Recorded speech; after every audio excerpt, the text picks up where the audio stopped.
So hello friends, कुछ दिन पहले जैसे कि मैंने अपने चैनल पे कहा था कि we will be starting with standards on auditing का एक पूरा का पूरा चार्ट रिवीजन, जहाँ पे मैंने सारे स्टैंडर्ड्स को एक स्टैंडर्ड को एक या दो पेजेस में मैंने चार्ट फॉर्मेट में यहाँ पे कवर किया है। And we will try to cover the maximum of the standards of course fast format. Then before starting without time wasting I will want to say कि आप एक बार 2-3 साल पहले मैंने एक स्टैंडर्ड्स ऑन ऑडिटिंग का ऐसे लिंकिंग का एक वीडियो चैनल पे अपलोड किया था। आप एक बार उस वीडियो को अगर बार अच्छे से देख लोगे तो सारे स्टैंडर्ड्स का आपको एक लिंकेज अच्छे से समझ जाएगा, जिससे इसके आगे जो भी हम स्टैंडर्ड्स कवर करेंगे आपको अच्छे तरीके से कंसेप्चुअली उनको लिंक करने में आपको समझ आएगा। क्योंकि अभी मैं इंडिविजुअल स्टैंडर्ड्स पे काम करूँगा तो लिंकेज आपको मैं फिर से नहीं बताऊँगा, वो एज एंड व्हेन जब जरूरत पड़ेगा वो तो मैं बताने ही वाला हूँ, बट एक बार आप उस वीडियो को ज़रूर देखना। सो और माई सेल्फ शरद चंद्र, आप सब तो जानते ही है। So I am starting with SQC1 standard on quality control. So SQC1 कहता है, what is the name of SQC1? It is the quality control for the firms, ऐसे फर्म्स के लिए जो कि परफॉर्म कर रही है ऑडिट और रिव्यू, जो ऑडिट कर रही है या फिर रिव्यू कर रही है हिस्टोरिकल फाइनेंशियल इंफॉर्मेशन को, या फिर साथ ही साथ में अगर वो अदर एश्योरेंस और रिलेटेड सर्विस एंगेजमेंट भी दे रही है तो उनको SQC1 अप्लाई होता है। अब SQC1 की रिक्वायरमेंट क्या है? SQC1 कहता है कि कोई भी फर्म अगर ये सब चीज़ें कर रही है, चाहे वो ऑडिट कर रही है हिस्टोरिकल फाइनेंशियल स्टेटमेंट का या फिर अदर एश्योरेंस एंगेजमेंट दे रही है तो ऐसे टाइम पे उस फर्म के अंदर में elements of system of quality control रहने चाहिए। अब elements of system of quality control कौन कौन से हैं? First is the leadership, second is the ethical requirement along with the independence, third is the acceptance and continuous relationship के बारे में ये स्टैंडर्ड बोल रहा है, वो ह्यूमन रिसोर्स के बारे में बोल रहा है, साथ ही साथ में एंगेजमेंट के परफॉर्मेंस के बारे में ये स्टैंडर्ड बात कर रहा है, और बाद में ये स्टैंडर्ड बात कर रहा है मॉनिटरिंग के बारे में। इतनी 5 चीज़ों के बारे में ये स्टैंडर्ड बात करता है तो we will start one by one. सबसे पहली चीज़ स्टैंडर्ड कहता है कि लीडरशिप कैसी होनी चाहिए एंगेजमेंट के अंदर में, और लीडरशिप ने क्या करना चाहिए इस बारे में स्टैंडर्ड कहता है। तो फर्स्ट थिंग मैंने इसके लिए एक न्यूमोनिक्स बनाया याद रखने के लिए। फर्स्ट थिंग इज किसके पास देनी है लीडरशिप, सेकंड वो लीडर जो बंदा है वो कैसा होना चाहिए, थर्ड इज द पीपी होनी चाहिए और पीपी कम्युनिकेट करनी चाहिए। ये 4 चीज़ें आपको याद रखनी है। सबसे पहले किसके पास देनी है, वो कैसा होना चाहिए, पीपी होनी चाहिए और पीपी कम्युनिकेट करनी चाहिए। तो फर्स्ट थिंग किसके पास देनी है, तो ऐसे बंदे के पास में अल्टीमेट रिस्पॉन्सिबिलिटी दो जो कि मैनेजिंग पार्टनर हो या फिर सी हो। सेकंड थिंग वो कैसा होना चाहिए, तो वो बंदा एक्सपीरियंस और एबल पर्सन होना चाहिए। Third point, establish PP two promote the good internal culture. PP होनी चाहिए और पीपी कम्युनिकेट करनी चाहिए। तो ऐसी पीपी बनाओ, मीन्स पॉलिसीज एंड प्रोसीजर बनाओ जो कि गुड इंटरनल कल्चर को प्रमोट करे। एंड सेकंडली ये जो पॉलिसीज एंड प्रोसीजर्स है उनको आप क्या करो, कम्युनिकेट करो सेमिनार्स के थ्रू, ट्रेनिंग्स के थ्रू और मीटिंग्स के थ्रू। तो ये था लीडरशिप। आप इसको बाद में वीडियो को पूरा एक साथ में सुनना और बार बार सुनना, तो आपको ये सब याद हो जाएगा। नेक्स्ट पॉइंट है ethical requirement along with independence. तो SQC1 कहता है कि सिस्टम ऑफ क्वालिटी कंट्रोल जो आपके पास में है उसके अंदर लीडरशिप के बारे में उसने बात किया आपसे, और अभी वो बात कर रहा है कि इथिकल रिक्वायरमेंट्स भी आप फॉलो करो और इंडिपेंडेंस को भी आप फॉलो करो। अब इथिकल रिक्वायरमेंट्स कौन सी है, इसको याद करने का तरीका है कि आप थोड़ा सा सॉन्ग फॉर्मेट में या फिर एक म्यूजिक फॉर्मेट में इसको याद रखो। Confidentiality, integrity, objectivity, professional behaviour and professional competence due care. कैसे याद रखना है, तो confidentiality, integrity, objectivity, professional behaviour and professional competence due care. तो सबसे पहली चीज है कॉन्फिडेंशियलिटी। ये SQC1 कहता है इथिकल रिक्वायरमेंट्स के अंदर में कि कोई भी इंफॉर्मेशन जो कि ये जो भी रहेगी कॉन्फिडेंशियल रहेगी, वो आपको डिस्क्लोज नहीं करनी है एंगेजमेंट फर्म को, unless it is required by law. अगर लॉ कहता है तो ही डिस्क्लोज करो, लॉ अगर नहीं कहता है तो मत डिस्क्लोज करो। Second thing is the integrity तो इंटीग्रिटी के बारे में ये क्या बोलता है कि ऑडिटर स्ट्रेट फॉरवर्ड होना चाहिए, ऑनेस्ट होना चाहिए, और उसने रिपोर्टिंग कैसे करनी चाहिए, विदाउट फियर या फेवर। किसी को भी फेवर मत करो और किसी को भी डर के रिपोर्टिंग मत करो, इसी से आपकी इंटीग्रिटी पहचानी जाएगी। Next thing is the objectivity. Objectivity मतलब आप बायस नहीं हो रहे हो आपके जजमेंट के अंदर में, और इंडिपेंडेंट जजमेंट आप पास कर सकते हो या नहीं कर सकते हो। Fourth thing is the professional behaviour. आप सारे के सारे लॉज एंड रेगुलेशंस को फॉलो करो और ऐसी कोई भी चीज मत करो जिससे आपके प्रोफेशन का डिसरप्ट आए। And last thing is the professional competence and due care. आप ड्यू केयर रखो और जो भी रिलेवेंट लॉज एंड रेगुलेशंस है उसके बारे में आप अप टू डेट रहना चाहिए आपने। फिर next thing is the independence. Ethical requirement along with independence हमने देखा था। तो इंडिपेंडेंस क्या चीज़ है, तो SQC1 कहता है कि आपने क्या करना चाहिए भी इसको याद करने का तरीका। पहले याद करने के तरीके मैं आपको बताऊंगा, फिर इसको याद कराऊंगा। First thing is the PP होना चाहिए एंड देन पीपी कम्युनिकेट होना चाहिए। फिर second thing is the threat को आइडेंटिफाई कर और थ्रेट को एलिमिनेट कर। फिर एनुअल रिटर्न कंफर्मेशन ले और लिस्टेड कंपनी में 7 साल। इसको याद रखने का तरीका ऐसा है। तो फर्स्ट थिंग पीपी होना चाहिए एंड देन पीपी को कम्युनिकेट होना चाहिए। फर्स्ट थिंग क्या बोलता है SQC1 कि आप एस्टेब्लिश करो पीपी और उसको कम्युनिकेट करो, पॉलिसीज एंड प्रोसीजर बनाओ इंडिपेंडेंस रिक्वायरमेंट को फॉलो करने के लिए और उसको प्रॉपरली कम्युनिकेट भी करो। सेकंड थिंग इज थ्रेट को आइडेंटिफाई कर और थ्रेट को एलिमिनेट कर। ऐसे जो भी थ्रेट्स रहेंगे इंडिपेंडेंस के लिए, ऐसे जो भी सर्कमस्टांसेस है जिसके अंदर आपका इंडिपेंडेंस हैम्पर हो सकता है, उसको आपको क्या करना है, आइडेंटिफाई करना है। और उसके बाद में ऐसे थ्रेट्स को एलिमिनेट करने के लिए आपने क्या करना चाहिए, एक एक्शन स्टेप बनानी चाहिए। ये हो गया हमारे 4 पॉइंट। फिर नेक्स्ट पॉइंट है हमारे पास में कि एनुअली आप इंडिपेंडेंस का जो भी कंप्लायंस है इसको कंप्लाई कर रहे हो कि नहीं कर रहे हो, उसके लिए आप एक रिटर्न कंफर्मेशन ले लो। एंड लास्ट पॉइंट ये बोल रहा है कि क्या हो जाता है कि बहुत सारे एक पार्टनर एक ही कंपनी के अंदर जब काम करता है उसके बाद में इंडिपेंडेंस के इशू आ सकते हैं, क्योंकि वो घुल मिल जाता है वो लोगों के साथ में, दोस्ती भाईचारा बढ़ा लेता है, मिठाई बंटना चालू हो जाती है। तो ऐसे केस में SQC1 बोलता है कि अगर लिस्टेड कंपनी है तो 7 साल में, कम से कम 7 साल में एक बार आपको उसका एंगेजमेंट पार्टनर चेंज करना है। मतलब अगर 10 साल के लिए आपके पास एंगेजमेंट है 5 पर 5, तो उस केस में 7 साल के बाद में आप एंगेजमेंट पार्टनर को चेंज कर दो, रोटेट कर दो ऐसे केस में। लेकिन ऐसा प्रीडिफाइंड पीरियड जो है 7 साल के ऊपर नहीं होना चाहिए, 7 साल के नीचे भी आप अगर फर्म चाहे तो उसको बदल सकती है। तो हमने अब तक क्या क्या देखा, सबसे पहले लीडरशिप हमने देख ली, फिर इथिकल रिक्वायरमेंट हमने देख ली, इथिकल रिक्वायरमेंट के अंदर में हमने इंडिपेंडेंस एंड इथिकल रिक्वायरमेंट देख लिया।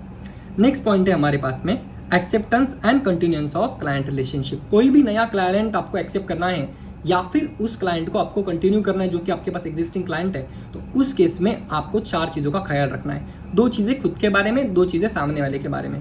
फर्स्ट थिंग आप देखो सामने वाले के बारे में क्या देखना है, नेचर ऑफ बिजनेस देखिए एंड देन TCW का एटीट्यूड देखिए। First thing, what are the nature of operations of that business. सामने वाले के बिजनेस ऑपरेशंस कैसे हैं, अच्छे है या खराब है। या फिर सेकंड पॉइंट TCWG का एटीट्यूड, क्लाइंट का एटीट्यूड कैसा है। और उस TCWG 2 चार्ज विद गवर्नेंस, जो बड़े पोस्ट के लेवल के बंदे हैं, उनका फाइनेंशियल रिपोर्टिंग फ्रेमवर्क को कंप्लाई करने का एटीट्यूड कैसा है। समझा कि वो बंदा ही विजय माल्या निकला जिसका झोल झपाटा करने का ही पूरा बिजनेस है, तो ऐसे विजय माल्या वाली एंटिटी को आपको एक्सेप्ट करना है कि नहीं करना है, तो ये आप पहले देखो कि विजय माल्या है क्या।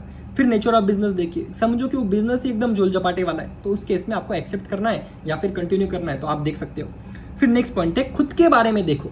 सामने वाले का तो आपने देख लिया कि भैया कि वो बंदा कैसा है या फिर उसका बिजनेस कैसा है। अब खुद के बारे में देखो कि आपकी competence, capability, CCRT। First thing firm का CCRT देख, then ethical requirement and independence देख। तो आप देखो कि आप कॉम्पिटेंट, कैपेबल हो कि नहीं उस एंगेजमेंट को लेने के लिए। एंड सेकंड थिंग, फर्म आपकी इथिकल और रिगर कंप्लायंस उस केस में कर पाएगी या नहीं कर पाएगी। तो हमने एक्सेप्टेंस एंड कंटिन्यूएंस के बारे में भी देख लिया। Next point is the human resource. तो human resource means just same thing कि जब भी आप एंगेजमेंट के लिए कोई भी ह्यूमन रिसोर्स ले रहे हो तो उसके लिए 5 चीजें, आपको 5 चीजों के प्रोसेस से जाना है। सबसे पहले रिक्रूटमेंट प्रोसेस कैसी होनी चाहिए, तो मैंने इसको भी एक फॉर्म में बिठा दिया है। रिक्रूट करेगा, इवेल्युएट करेगा, ट्रेनिंग करेगा, करियर डेवलप करेगा एंड पर्सनल नीड्स को समझेगा। रिक्रूट करेगा, इवेल्युएट करेगा, ट्रेनिंग करेगा, करियर डेवलप करेगा, पर्सनल नीड्स को समझेगा। तो फर्स्ट थिंग, सबसे पहले आपकी सबसे तगड़ी क्या होनी चाहिए, recruitment process. Then second thing, आपको क्या करना है, सामने वाला बंदा कैपेबल, कॉम्पिटेंट है कि नहीं, उसको आपको प्रॉपरली इवेल्युएट करके ही आपके टीम के अंदर में आपको लेना है।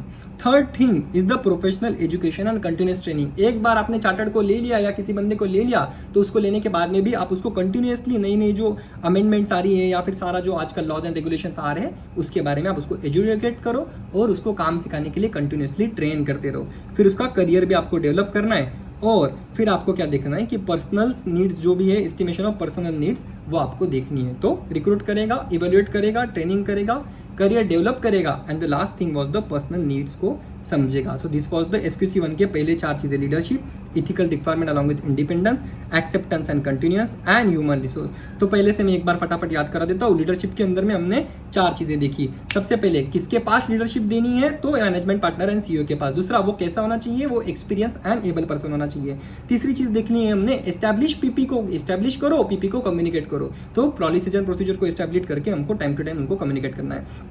Next point is the ethical requirement along with independence में हमने दो चीजें देखी, एक is the ethical requirement, second is the independence. Ethical requirement के अंदर में हमने 5 चीजें देखी, confidentiality, integrity, objectivity, professional behaviour and professional competence, due care. Next point is the independence. Independence के हम याद करने का तरीका क्या किया था, पीपी होना चाहिए, पीपी कम्युनिकेट होना चाहिए, थ्रेट को आइडेंटिफाई कर, थ्रेट को एलिमिनेट कर, देन एनुअली रिटर्न कंफर्मेशन ले कि कंप्लाई हो रहा है कि नहीं हो रहा है, independence. And last point was listed में 7 साल में पार्टनर को बदल दो। फिर हमने देखा एक्सेप्टेंस एंड कंटिन्यूएंस, 2 चीजें खुद के बारे में, 2 चीजें सामने वाले के बारे में। 2 चीजें खुद के बारे में क्या थी कि नेचर ऑफ, 2 चीजें सामने वाले के बारे में क्या थी, नेचर ऑफ ऑपरेशंस देख, टीसीडब्ल्यूजी का और क्लाइंट का एटीट्यूड देख। एंड 2 चीजें खुद के बारे में, अपने पास सीसीआरटी है क्या, वो एंगेजमेंट लेने जितना। And the last thing was the firm को इथिकल स्टैंडर्ड कंप्लाई कर रहा है कि नहीं कर रहा है। एंड द नेक्स्ट हमने देखा था ह्यूमन रिसोर्स। ह्यूमन रिसोर्स के अंदर हमने देखा रिक्रूट करेगा, इवेल्युएट करेगा, ट्रेनिंग करेगा, डेवलप करेगा, ट्रेनिंग करेगा, करियर डेवलप करेगा and last was the personal needs को समझेगा। इसी तरीके से आपको ये वीडियो देख के याद करना है पूरा का पूरा SQC1। नेक्स्ट पॉइंट हम जा रहे हैं कि SQC1 का नया अगला सिस्टम ऑफ कंट्रोल क्या है, system of quality control is the engagement performance. Engagement performance के अंदर हमारे पास में 3 क्वेश्चंस हैं। First question is the what are the factors to be consider while performing the DSR of various engagement. किसी भी एंगेजमेंट का डायरेक्शन, सुपरविजन और रिव्यू करते हुए आपको कौन से फैक्टर्स का ध्यान रखना है। The first factor is the direction, second is the supervision, third is the review. Direction करते हुए आप क्या क्या याद रखोगे, तो इसमें भी 5 चीजें मैंने याद कराता हूं।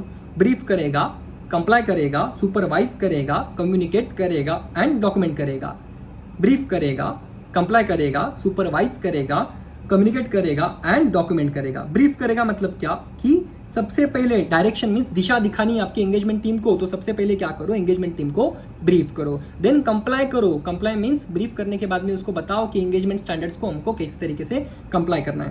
थर्ड पॉइंट, हमको जो हमारी एंगेजमेंट ट्रेनिंग रहेगी उसको सुपरवाइजन और ट्रेनिंग अच्छे तरीके से करना है। एंड फोर्थ पॉइंट, कम्युनिकेट करेगा, जो भी पॉलिसीज एंड प्रोसीजर आपने ऊपर बनाई उनको प्रॉपरली कम्युनिकेट करो। And last point is the documentation, जो भी आपको डॉक्यूमेंटेशन करना है वो प्रॉपरली डॉक्यूमेंट करना है। इस तरीके से दिशा दो। फर्स्ट थिंग, आपको प्रॉपरली ब्रीफ करो, उनको बताओ कि एंगेजमेंट स्टैंडर्ड्स को कंप्लाई करना है। थर्ड थिंग, आप बताओ कि सुपरविजन ट्रेनिंग उनकी कैसे करानी है। फिर उनको पॉलिसीज एंड प्रोसीजर के बारे में प्रॉपरली कम्युनिकेट करो, अपडेट करो। एंड लास्ट पॉइंट, हमको डॉक्यूमेंट करके रखना है भाई सब कुछ, ये पहले से बता के रखो वरना वो डॉक्यूमेंट नहीं करेंगे। So this was the direction के रिगार्ड्स में क्या क्या फैक्टर्स याद में रखने हैं। फिर next point is the supervision. Supervision के अंदर हम क्या बोलते हैं, इसको याद कैसे रखना है, tracking, considering, identifying, addressing. Tracking, considering, identifying, addressing. Tracking, track क्या करना है आपको, सबसे पहले तो आपको एंगेजमेंट का प्रोग्रेस ट्रैक करना है। कंसिडरिंग, कंसिडरिंग के अंदर मैं बोल रहा हूँ आपको CC ऑफ इंडिविजुअल्स ट्रैक करना है, एंगेजमेंट का प्रोग्रेस देखो एंगेजमेंट प्रॉपर तरीके से चल रही है या नहीं चल रही है। Second point, considering CC of individual. CC means competence and capabilities, जो बंदा उस एंगेजमेंट को परफॉर्म कर रहा है या किसी स्पेसिफिक एरिया को देख रहा है वो कॉम्पिटेंट है क्या एंड देन कैपेबल है क्या।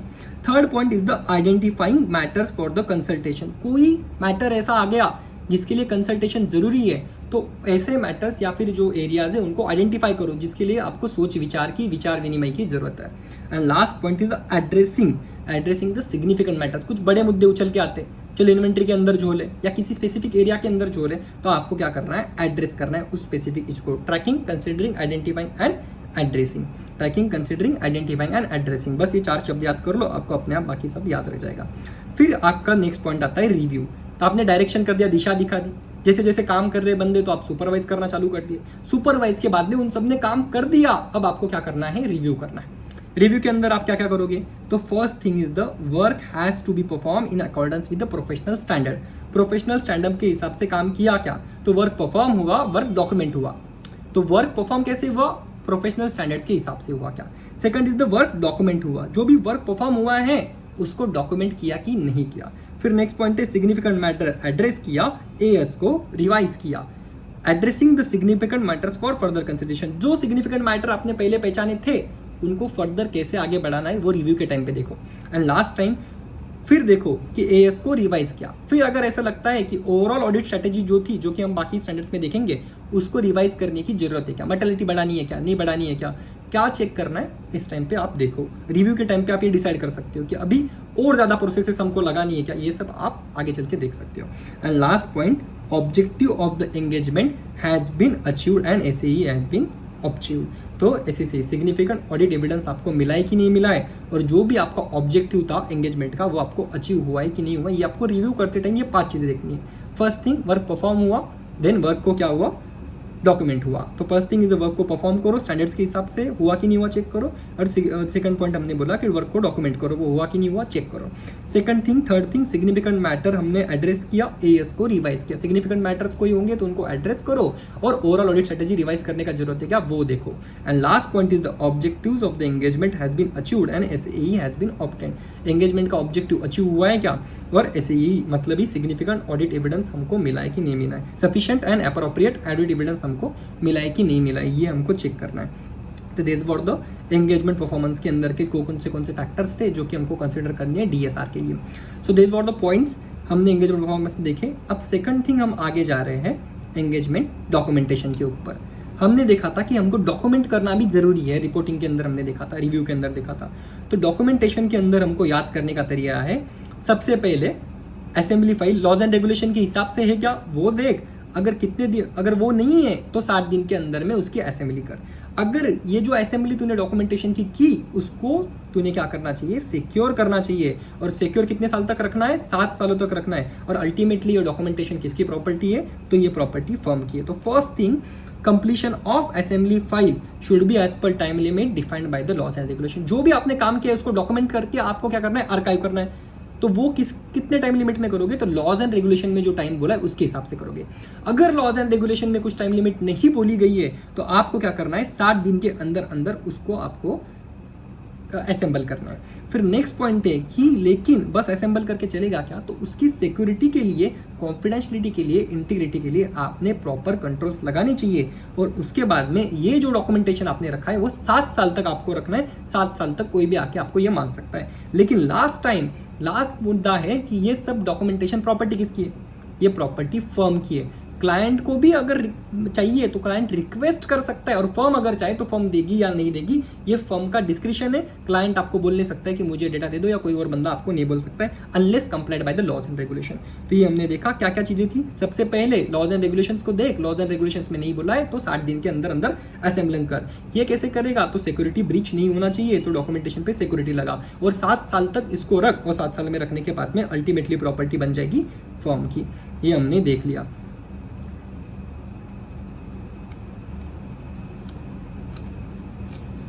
एक minute just,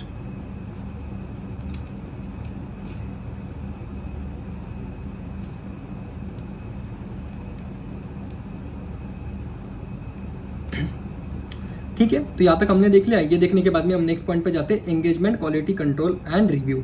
engagement quality control और रिव्यू के अंदर में हम देख रहे हैं EQCR, that is the thing. इसका मीनिंग क्या है और EQCR लिस्टेड कंपनीज के अंदर में क्या क्या दिखता है। तो फर्स्ट थिंग, ये EQCR एक ऐसी प्रोसेस है जो कि रिपोर्ट इशू करने के पहले, इसका ऑब्जेक्टिव क्या है कि आप कोई भी रिपोर्ट, ऑडिट रिपोर्ट आप इशू कर रहे हो उसके पहले, या फिर कोई सिग्निफिकेंट जजमेंट बना रहे हो उसके पहले, या फिर कोई भी कंक्लूजन पे रीच कर रहे हो उसके पहले एक सेपरेट इंडिपेंडेंट और एक इवैल्यूएशन इसके अंदर हुआ जाए। तो इसके केस में ये क्या बोलता है कि लिस्टेड एंटिटी छोड़ के बाकी केसेस में फर्म का डिस्क्रिप्शन है EQCR को किस तरीके से लगाना है, लेकिन लिस्टेड एंटिटी में ये कंपलसरी EQCR लगाना। और ये जो सेकंड रिव्यूअर है, जो पहले पार्टनर का या फिर पहले एंगेजमेंट टीम का जो रिव्यू करेगा, वो एक सेकंड रिव्यूअर करेगा कि काम बराबर से किया कि नहीं, वो भी कब, रिपोर्ट या सिग्निफिकेंट जजमेंट या फिर कोई भी कंक्लूजन रीच करने के पहले। इस केस में ये जो रिव्यूअर रहेगा सेकंड, वो दूसरा कोई पार्टनर हो सकता है, या फिर कोई दूसरा पर्सन जो फर्म के अंदर ही वो हो सकता है, ICI का मेंबर हो सकता है, ये सोल प्रॉपर्टी या स्मॉल फर्म भी हो सकती है जो कि सुटेबली क्वालिफाइड हो आपका काम रिव्यू करने के लिए। अभी नेक्स्ट पॉइंट हम बोल रहे हैं कि EQCR, लिस्टेड कंपनी के EQCR के अंदर में क्या क्या रहेगा। तो वो बोलता है क्या क्या चीजें लिस्टेड कंपनी के EQCR ने चेक करनी चाहिए। इसको याद करने का तरीका है 220, 315, 330, 450। ये 4 चीजें याद रख लो, 220, 315, 330, 450, फिर 260, 230, 320, 720। 220 क्या बोलता है, इथिकल रिक्वायरमेंट इंडिपेंडेंट फॉलो किया कि नहीं किया, EQCR तू चेक कर। 315 बोलता है सिग्निफिकेंट रिस्क आइडेंटिफाइड जो भी हुए हैं उसको तुम चेक करो ऑडिट प्रोसीजर्स के अंदर में। 330 बोलता है कि असेस रिस्क को फर्दर ऑडिट प्रोसीजर के तरीके से आपने किस तरीके से रिप्लाई किया। फिर नेक्स्ट पॉइंट कि disposition of correct misstatement and significant of uncorrect misstatement, जो भी मिसस्टेटमेंट्स है उनको किस तरीके से आपने एड्रेस किया 450 के हिसाब से। देन जो भी कम्युनिकेट TCWG को मैटर कम्युनिकेट करने थे वो प्रॉपरली किए कि नहीं किए। डॉक्यूमेंट सपोर्टिंग कंक्लूजन रीच, जो भी डॉक्यूमेंट्स एंड कंक्लूजन रीच किया है उसके लिए डॉक्यूमेंटेशन प्रॉपरली है क्या नहीं है। जजमेंट अबाउट द मटेरियलिटी 320 के अंदर ऐसे के अंदर बोला जाता है। 720 कंसिस्टेंसी ऑफ अदर इन्फॉर्मेशन है ना एप्रोप्रिएट रिपोर्ट। ये 5-6 चीजें 7-8 चीजें आपको याद रखनी है। आप अगर मैंने जैसे बोला आपने पहला वीडियो देख लिया होगा तो आपको ये ऐसे के नाम और उसका सिग्निफिकेंस समझ जाएगा कि मैं किस तरीके से बोल रहा हूँ। अभी के लिए आप समझ लो, बाकी जब ये ऐसे हो जाएगी तो आपको अपने आप ये याद हो जाएगा। फिर नेक्स्ट पॉइंट है difference of opinion. Difference of opinion के अंदर हम बोल रहे हैं कि EQCR में उस एंगेजमेंट पार्टनर में किसी भी ओपिनियन को लेके अगर डिफरेंस आ गया किसी कंक्लूजन के लिए, जजमेंट के लिए, तो सबसे पहले आपने क्या करना चाहिए, एक PP आपने रखनी चाहिए, मींस पॉलिसी एंड प्रोसीजर रखनी चाहिए। PP के अंदर क्या होना चाहिए कि जो भी कंक्लूजन है वो PP ने बोलना चाहिए, मीन्स वो पॉलिसी और प्रोसीजर ने रिक्वायर करना चाहिए कि जो भी कंक्लूजन रीच हुआ है उसको आप डॉक्यूमेंट करो एंड देन उसको आप इंप्लीमेंट करो। ये आपने कर दिया, डॉक्यूमेंटेशन रहना चाहिए जो भी कंक्लूजन है। फिर जब तक वो मैटर सॉल्व नहीं हो जाता है तब तक आपको रिपोर्ट को इशू नहीं करना है। ये 2 चीज़ें हैं, यहाँ तक हमने देख लिया। और last thing of SQC1 is the monitoring. जो भी आपने पॉलिसी प्रोसीजर्स बनाई वो रिलीवेंट होनी चाहिए, एडिक्वेट एंड रिलीवेंट है क्या, एडिक्वेट है क्या और ऑपरेटिंग इफेक्टिवली है क्या, इसको आपको बार बार क्या करना है, चेक करते रहना चाहिए। और ongoing evaluation and periodic inspection आपको करते रहना चाहिए। तो relevant, adequate, operating relevant and adequate, ongoing evaluation and periodic inspection. So this was the SQC1. First starting से मैं एक अगले 2 मिनट के अंदर मैं पूरा SQC1 रिवाइज कर रहा हूँ। तो first thing of SQC1 was leadership. सबसे पहले किसके पास देनी है, सेकंड थिंग वो कैसा होना चाहिए, किसके पास देनी है वो कैसा होना चाहिए, थर्ड थिंग कि PP को क्या करना है, PP को क्या करना है, तो चाहिए एस्टैब्लिश करो एंड PP को कम्युनिकेट करो। Second thing was the ethical requirement along with the independence. इसमें हमने बोला है confidentiality, integrity, objectivity, professional behaviour and professional competence due care. फिर इंडिपेंडेंस के अंदर हमने क्या बोला, PP होना चाहिए, PP को कम्युनिकेट करना चाहिए। थ्रेट को आइडेंटिफाई कर, थ्रेट को एलिमिनेट कर, एनुअली रिटर्न कंफर्मेशन दे और 7 साल में एक बार लिस्टेड कंपनी के केस में पार्टनर को बदल दे। फिर next point acceptance and continuance में 2 चीजें तेरी देख, 2 चीजें सामने वाले की देख। 2 चीजों में क्या देखना है, नेचर ऑफ ऑपरेशन देख एंड TCWG का एटीट्यूड देख। फिर खुद की 2 चीजों में अपने फर्म का CCRT देख and then next point ethical requirement along with independence देख। फिर ह्यूमन रिसोर्स में सबसे पहले रिक्रूट करेगा, इवेल्युएट करेगा, ट्रेन करेगा, करियर डेवलप करेगा, पर्सनल नीड्स को समझेगा।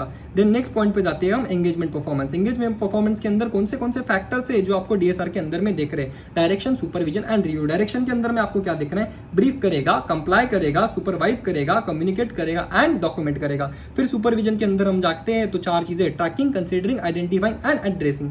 रिव्यू के अंदर हम जैसे ही जाते हैं, रिव्यू के अंदर में हमने देखा कि प्रोफेशनल स्टैंडर्ड्स के हिसाब से काम हुआ कि नहीं, वर्क परफॉर्म हुआ, वर्क डॉक्यूमेंट हुआ, देन सिग्निफिकेंट मैटर्स को एड्रेस किया, AS को रिवाइज किया, then objective of SE achieve हुआ कि नहीं हुआ। फिर एंगेजमेंट डॉक्यूमेंटेशन के अंदर में हम गए, सबसे पहले बोला लॉज एंड रेगुलेशंस के हिसाब से डॉक्यूमेंट कर टाइम लिमिट में, अगर नहीं है टाइम लिमिट तो 7 दिन के अंदर अंदर कर, इसको सिक्योर रख, सिक्योर रखने के बाद में 7 साल तक उसको रख और उसके बाद में और उसके साथ में ही तेरी ये प्रॉपर्टी बन जाती है। फिर EQCR के बारे में हमने देखा कि लिस्टेड छोड़ के बाकी एंटिटीज के केस में रिपोर्ट जाने के पहले या कंक्लूजन रीच होने के पहले या फिर जजमेंट पास होने के पहले EQCR क्या करेगा, आपके काम को चेक करेगा। अगर डिफरेंस ऑफ ओपिनियन आता है तो उस केस में उसको डॉक्यूमेंट करो और साथ ही साथ में जब तक वो कंक्लूजन के हिसाब से काम नहीं होता है तब तक आप क्या करो, रिपोर्ट को रिलीज मत करो। जब तक मैटर सॉल्व नहीं होता है तब तक रिपोर्ट रिलीज नहीं होगी भाई। फिर आपको EQCR क्या क्या चेक करेगा लिस्टेड कंपनी में, ऐसे 220, 315, 330, 450, फिर 4, 260, 230, 320 और 720। नेक्स्ट पॉइंट पे हम जा रहे हैं कि एंगेजमेंट डॉक्यूमेंटेशन। एंगेजमेंट डॉक्यूमेंटेशन के अंदर हम क्या बोल रहे हैं कि जो भी कंप्लीशन ऑफ असेंबली वो हमने देख लिया। फिर नेक्स्ट पॉइंट है हमारे पास में मॉनिटरिंग। मॉनिटरिंग के अंदर हम क्या बोल रहे हैं, मॉनिटरिंग के अंदर में आप क्या करो, रिलीवेंट, एडिक्वेट और ऑपरेटिंग हो रही है कि नहीं है इफेक्टिवली PP, ये आप बार बार चेक करते रहो और लास्ट में ऑनगोइंग इवैल्यूएशन आप करते रहो। तो thank you so much man, with in 25 minutes हमने पूरा का पूरा SQC1 का क्या किया है, ऐसे ही ख़त्म किया है। मैं कहूँगा कि ये PDF में शायद अभी आपको अवेलेबल ना करा पाऊँ, आगे चल के देखते कि कैसा बुकलेट हम दे पाएंगे आपको, बट अभी के लिए मैं कहूँगा कि जैसे जैसे मैंने बोला है आप देख देख के एक बार आपके बुक में लिख लो तो आपको SQC1 याद हो जाएगा। और साथ ही साथ में अगर ये वीडियो को आप 1-2 बार देखते हो तो आपको ये पूरा याद हो जाएगा। बी एश्योर्ड, हम बाकी के भी ऐसे जल्दी ही चैनल पे डालेंगे। मेरा टारगेट है कि रोज़ 1 या फिर 2 दिन में एक ऐसे तो मैं कम से कम कंप्लीट करूँ और जल्द से जल्द आपको सारे ऐसे कंप्लीट करा के दूँ। अगर आपको ये वीडियो अच्छा लगा तो ज़रूर मेरा टेलीग्राम चैनल है CA final charts by Sharad Chandra Shedke. ये अभी 1-2 साल से थोड़ा सा इनऑपरेटिव था, but again we are back again. तो उस चैनल का लिंक भी मैं आपको नीचे दे देता हूँ, उसको आप ज्वाइन करो और मेरे यूट्यूब चैनल को भी आप सब्सक्राइब कर सकते हो। So thank you so much friends.